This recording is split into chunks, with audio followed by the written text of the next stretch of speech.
Good morning friends. GST platform के YouTube channel में आप सभी का स्वागत है। जी हाँ फ्रेंड्स, जीएसटी के अंदर जब आप एनुअल रिटर्न फाइल कर रहे हैं तो उसके अंदर इनपुट टैक्स क्रेडिट का एक बेहद इंपॉर्टेंट रिपोर्ट जो कि बहुत लोगों का मिसमैच हो रहा है, लगभग सब लोगों का मिसमैच हो रहा है और वो होगा, और उसको आप किस तरीके से रिकंसाइल कर सकते हैं, इसका डिस्कशन आज के इस सेशन में हम लोग करने वाले हैं। जुड़े रहिएगा इस वीडियो के एंड तक, आपको पूरी बात जो है वो बहुत अच्छे से समझ में आएगी और उसके पीछे का लॉजिक जो है वो भी समझ में आ जाएगा। अब मामला क्या है, प्रॉब्लम कहाँ आ रही है और रिकंसिलेशन करने में दिक्कत कहाँ आ रही है, ये मैंने ओपन करा है जीएसटी पोर्टल। अब हो क्या रहा है, अभी हम लोग फाइल कर रहे हैं 24-25 का एनुअल रिटर्न। अब उस एनुअल रिटर्न के अंदर जो आपने इनपुट टैक्स क्रेडिट क्लेम किया है, उस इनपुट टैक्स क्रेडिट का जो डेटा है वो आपके पूरे साल में, क्योंकि आपने जो GSTR 3B फाइल करी है ना, वो आपने फाइल करी है on the basis of tax comparison sheet. आपने देखा हमारे टैक्स कंपैरिजन में कितना आईटीसी आ रहा है और इसके अकॉर्डिंग आप अपना इनपुट टैक्स क्रेडिट जो है पूरे ईयर का रिकंसाइल करके बैठे थे।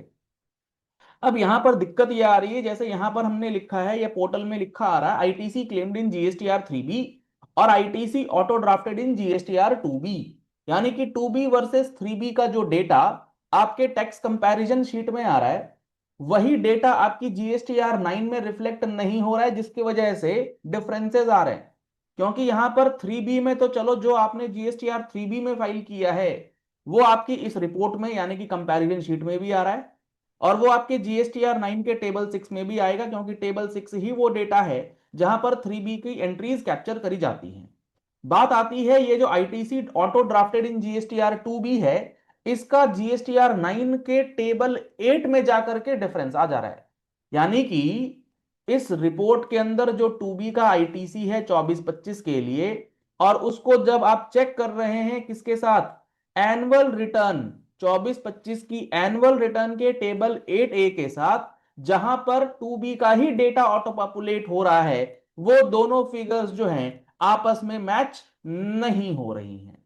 तो यहां पर ये डिफरेंसेस क्यों आ रहे हैं, इस बात को समझना बेहद जरूरी है और उसका रिकंसिलिएशन बनाना भी जरूरी है।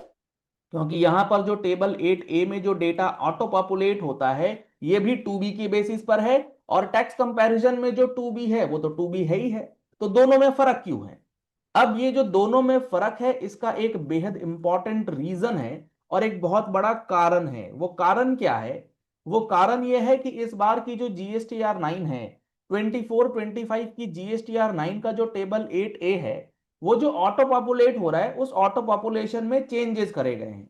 फॉर्म्स के अंदर नोटिफाइड फॉर्म जो हमारा है, उस नोटिफाइड फॉर्म के अंदर चेंज किया है गवर्नमेंट ने, और चेंज करके जो बातें बताई हैं वो बात आपको समझनी जरूरी है। तो उसका लॉजिक क्या है, उसको किस तरीके से रिकंसाइल करेंगे, आपने पोर्टल पर देख लिया कि प्रॉब्लम क्या है। अब देखते हैं कि उसका सॉल्यूशन क्या है आपके पास। तो इस बात को समझने के लिए जो गवर्नमेंट ने लॉजिक और जो गवर्नमेंट ने इंस्ट्रक्शंस दिए हैं फॉर्म्स के लिए, वो किस तरीके से है समझिए। जो आपका GSTR 9 का टेबल 8A है, वो डेटा ऑटो पॉपुलेट कर रहा है GSTR 2B फॉर 24-25। ठीक है। अब यहां पर अगर 24-25 के अंदर इनवॉइस आपने परचेज किया था या माल आपने परचेज किया था और आपके सप्लायर ने अपनी GSTR 1 ड्यू डेट के अंदर फाइल करी थी, तो वो आपके 24-25 की 2B में आ गया होगा। वो डेटा आपको यहां पर ऑटो पॉपुलेट करेगा। इसी के साथ साथ मान लीजिए कोई ऐसा इनवॉइस था जो था तो वो 24-25 का, लेकिन आपके सप्लायर ने उसे ड्यू डेट के बाद फाइल किया है, तो वो चला गया कहां, GSTR 2B of 25-26, GSTR 2B of 25-26 में। लेकिन जो हमारा GSTR 9 का टेबल 8A है, वो ये इस बार कह रहा है कि आपके GSTR 2B में हम 24-25 से रिलेटेड टोटल इनवॉइसेज ही कैप्चर कर लेंगे, भले ही इसकी फाइलिंग आपके सप्लायर ने 25-26 में करी। हो सकता है ये डेटा आपके 2B में 25-26 में आ रहा हो, लेकिन 8A में ये आपको दिखेगा 24-25 के अंदर ही। अब इसी के सामने जो हमारा टैक्स कंपैरिजन शीट है, उस टैक्स कंपैरिजन शीट में जब आप 24-25 का आईटीसी चेक कर रहे हैं एज पर GSTR 2B, तो वहां पर क्या डेटा रिफ्लेक्ट हो रहा है, वहां पर सिर्फ और सिर्फ वही डेटा रिफ्लेक्ट हो रहा है जो 24-25 से रिलेटेड है और 24-25 की ड्यू डेट से पहले फाइल कर दी गई है। यानी कि 24-25 की जो टू बी है, सिर्फ और सिर्फ उसी का डेटा यहां कंपैरिजन शीट में दिख रहा है। अगर आपके सप्लायर ने कोई 24-25 का इनवॉइस 24-25 की ड्यू डेट से पहले फाइल नहीं करा, बाद में फाइल करा है 25-26 में, तो ये टैक्स कंपैरिजन के अंदर 25-26 वाली डेटा में ऐड हो रहा है। यानी कि आपका जो ये पहला अमाउंट है वो तो आपके कंपैरिजन शीट से मैच हो जाएगा, लेकिन ये जो दूसरा वाला मैटर है ना, ये जो दूसरा वाला मैटर है जहां पर 24-25 के अंदर इनवॉइसेस रेज किए गए, अपलोड किए गए हैं 25-26 में, उसको लेकर के आपको रिकंसिलिएशन बनाना होगा, क्योंकि ये आपके टैक्स कंपैरिजन शीट में फॉर द ईयर 24-25 नहीं आ रहा। जब आप अपनी tax comparison sheet for 25-26 check करेंगे तो आपको पता लगेगा कि कौन से इनवॉइसेस 24-25 से रिलेटेड हैं, और आपको ये डेटा और प्लस 25-26 के अंदर 24-25 का आया हुआ डेटा दोनों को ऐड करेंगे, तब जाकर के आपका टेबल 8A जो है वो रिकंसाइल हो जाएगा।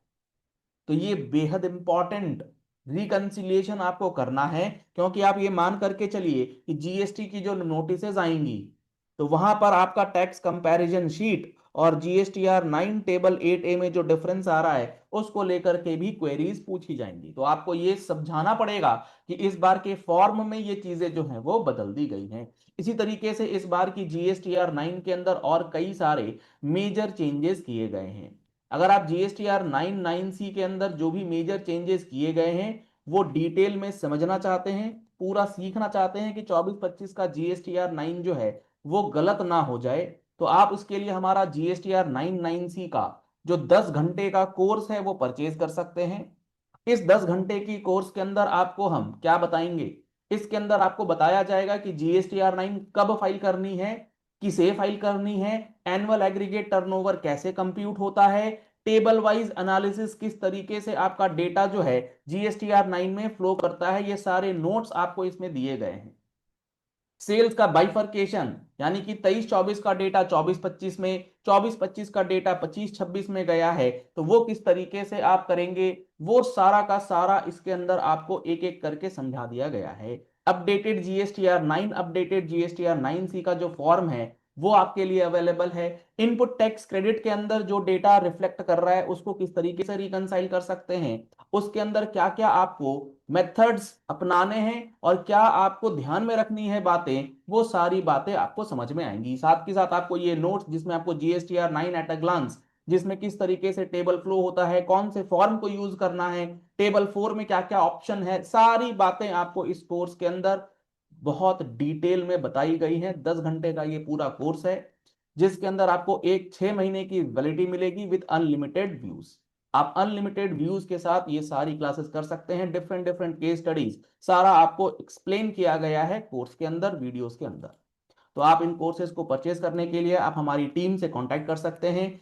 कांटेक्ट नंबर्स हैं 9693601228, या फिर आप हमारी मोबाइल एप्लीकेशन के थ्रू भी आप इन कोर्सेज को परचेज कर सकते हैं। हमारा mobile application GST platform play store पर अवेलेबल है, लिंक आपको वीडियो के डिस्क्रिप्शन बॉक्स में दिया गया है। आप हमारी वेबसाइट learn.gstplatform.com पे जा सकते हैं, वहां पर भी आपको जीएसटीआर 9(9)(c) फॉर 24-25 एक्टिव दिख जाएगा।